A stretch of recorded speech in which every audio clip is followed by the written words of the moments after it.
Nas profundezas abissais do Oceano Ártico, onde o sol é um mero mito e o gelo reina soberano, a vida sussurra em um ritmo tão lento que desafia a própria noção de tempo. É um reino de escuridão perpétua, de temperaturas glaciais que moldam paisagens subaquáticas de tirar o fôlego e, ao mesmo tempo, de um terror silencioso.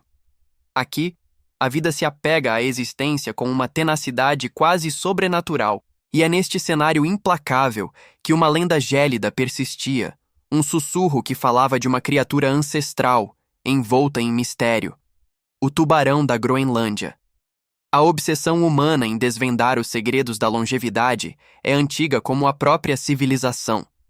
A busca pela criatura mais antiga da Terra não era apenas uma curiosidade científica, mas uma tentativa de tocar a eternidade, de compreender os limites da vida e da morte. Para a doutora Elara Winter, bióloga marinha dedicada, essa busca era mais do que uma carreira. Era uma peregrinação. Assombrada pela perda familiar, um vazio que nenhuma descoberta científica podia preencher totalmente, Elara buscava algo que transcendesse o tempo, talvez uma chave para a imortalidade, uma resposta que pudesse de alguma forma mitigar a dor da efemeridade da existência. As pistas eram fragmentadas, quase sussurros do passado.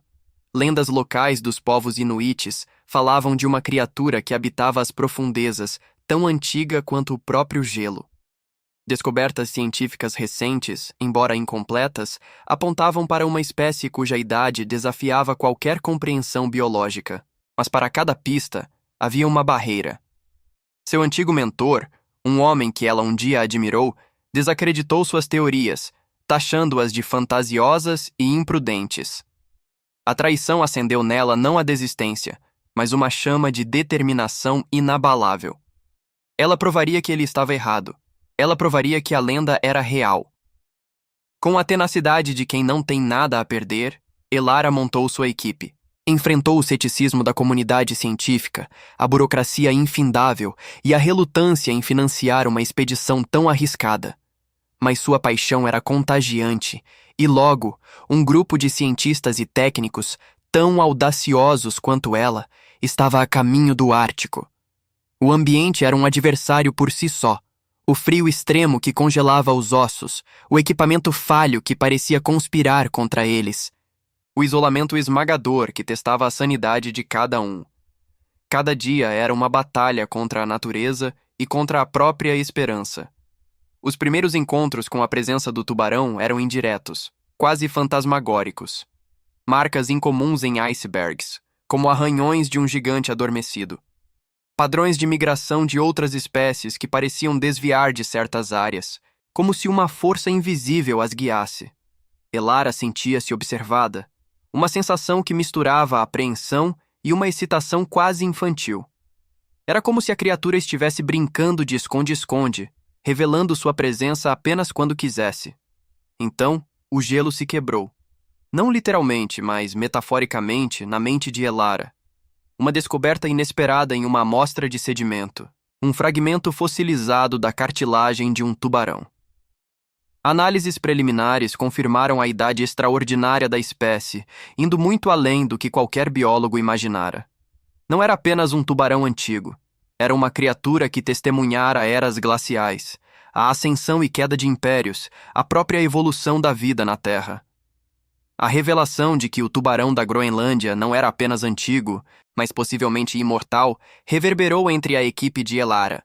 Mas a notícia, como o vento ártico, espalhou-se rapidamente, e com ela despertou a ganância de outros, de pessoas que viam não um milagre da natureza, mas um recurso a ser explorado.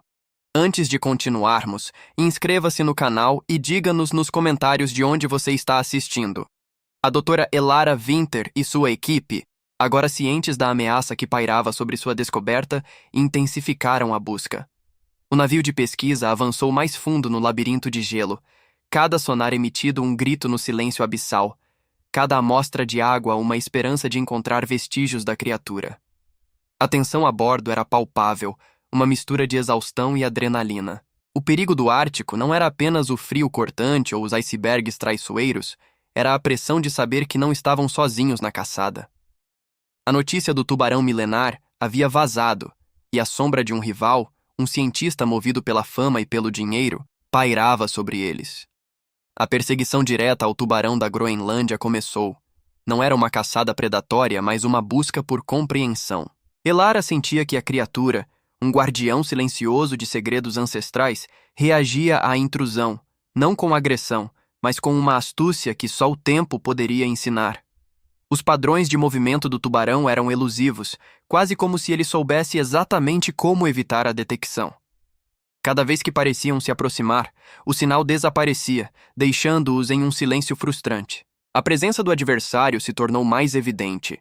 Um membro da equipe, um jovem assistente que Elara havia acolhido, começou a agir de forma estranha. Pequenos atrasos no relatório de dados, informações que pareciam ser convenientemente esquecidas. A verdade se revelou cruel.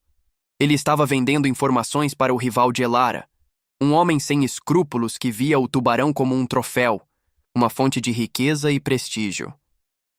A traição doeu mais do que o frio ártico, mas fortaleceu a determinação de Elara. Os desafios se multiplicavam. Acidentes no gelo se tornaram mais frequentes, com um bote de pesquisa quase esmagado por um bloco de gelo flutuante. Falhas de equipamento, antes raras, agora pareciam se manifestar nos momentos mais críticos. Um dos membros da equipe contraiu uma doença grave, forçando o navio a recuar para uma evacuação de emergência. A equipe de Elara encolhia, mas os que restavam estavam mais unidos, mais resilientes. Superaram obstáculos físicos e emocionais, impulsionados pela crença na visão de Elara. Elara, por sua vez, começou a sentir uma conexão profunda com o tubarão. Não era apenas um objeto de estudo, mas uma testemunha viva da história do planeta. A memória de sua família, a dor da perda, encontrava eco na imensidão silenciosa das profundezas. Ela via no tubarão uma resiliência que transcendia a dor, uma existência que honrava o tempo. Essa conexão a impulsionava a protegê-lo, a entendê-lo, não a aprisioná-lo. Através de dados coletados e observações meticulosas, Elara desvendava a rotina e os mistérios do tubarão. Sua lentidão quase meditativa, sua dieta de carcaças no fundo do mar, sua surpreendente resiliência a condições extremas. Descobriu que sua lentidão não era uma fraqueza, mas uma estratégia de sobrevivência, um metabolismo adaptado para uma vida em câmera lenta, onde cada movimento era calculado, cada energia economizada. A armadilha foi montada. O rival de Elara, com a ajuda das informações vendidas, tentou capturar o tubarão. Usou métodos questionáveis, redes gigantes e sonares de alta frequência que perturbavam o ambiente marinho.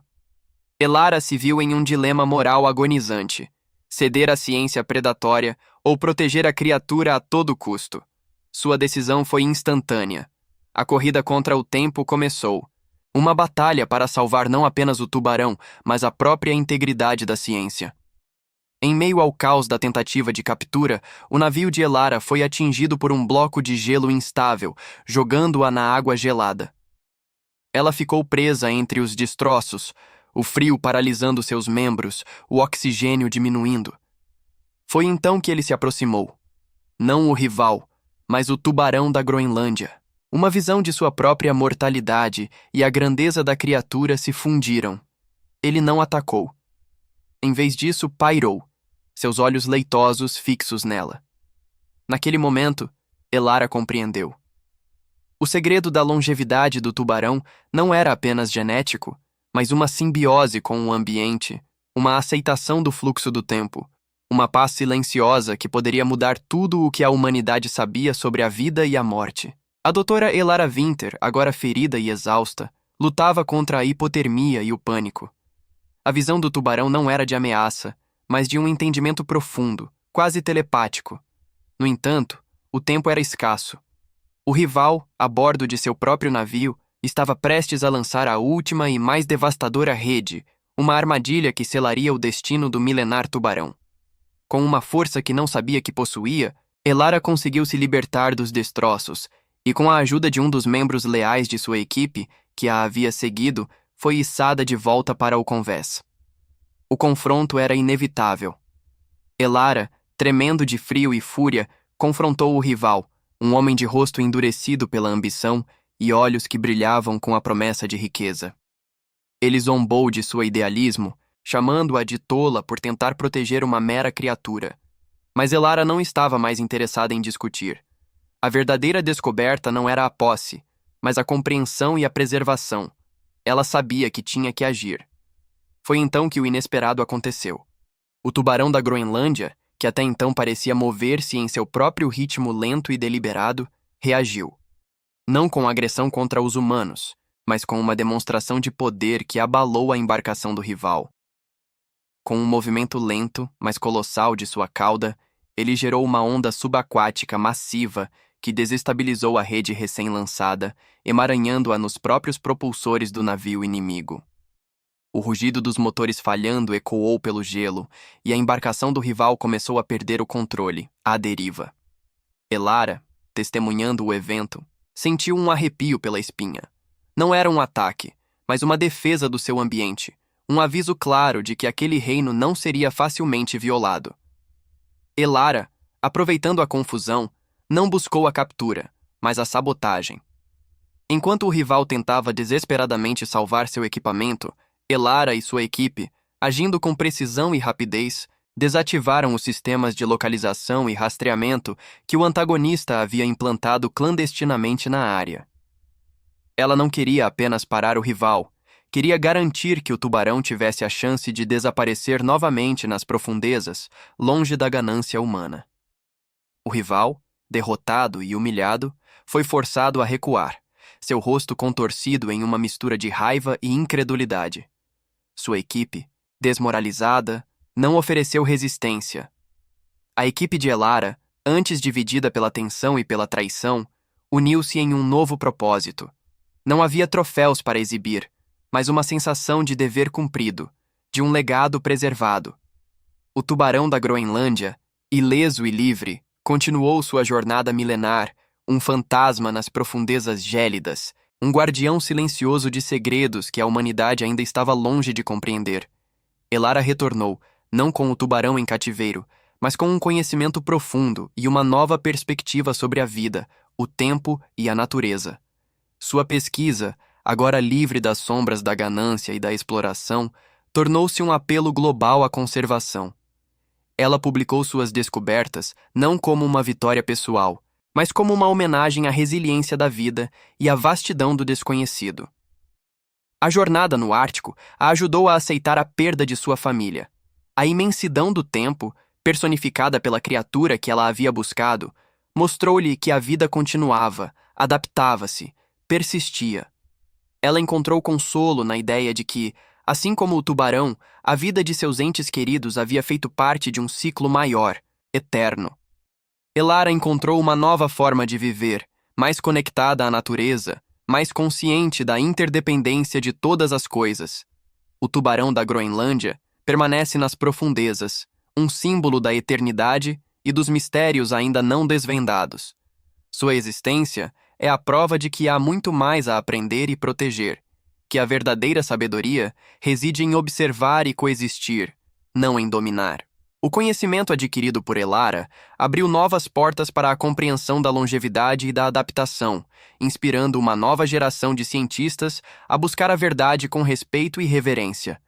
A pergunta que permanece, ecoando nas profundezas do oceano, é: o que mais o vasto e inexplorado Ártico guarda em suas profundezas?